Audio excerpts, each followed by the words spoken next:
I'm Nigel Newlove in Ottawa, where almost a year ago, the body of acclaimed Inuk artist Annie Pootoogook was found floating in the Rideau River behind me. In the wake of her death, a police officer was demoted after making racist comments online. And now a year later, there is both heartache and reconciliation. There's this in the basement.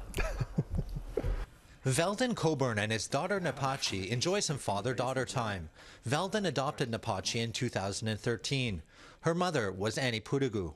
In July, she kind of came out of nowhere and was asking about how her tummy mummy died. When Napachi was born, Pootoogook was living on the streets. She spent her first year in a foster home before Coburn and his wife adopted her and her second cousin. She may not understand it now, but it'll probably be heartbreak in the future. It'll be heartbreak, yeah. It's still to come. Police did not immediately suspect foul play in Pootoogook's death, but eventually called her death suspicious. And shortly after her body was found, a comment on social media from a police officer overseeing a part of her case severed the relationship between the Ottawa police and the Inuit community.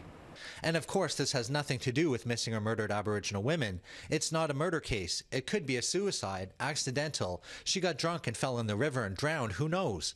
Typically, many Aboriginals have very short lifespans, talent or not.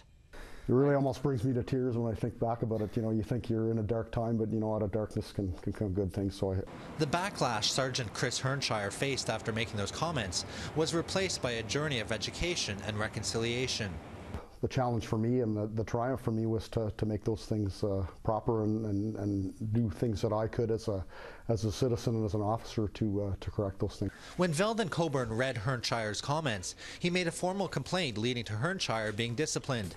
But since then, Hernshire has made significant efforts to reach out to Coburn and the Indigenous community. Hernshire recently met Napachi and spent the day with her at the Flotilla for Friendship, an event that brings together the Aboriginal community and the Ottawa police. I actually went over with Veldon to his home, and the first thing she did was jump right into my arms, and she can hug, and it was very healing for me. Although Hernshire has made peace with Veldon and Napachi, Annie Pootoogook is not coming back.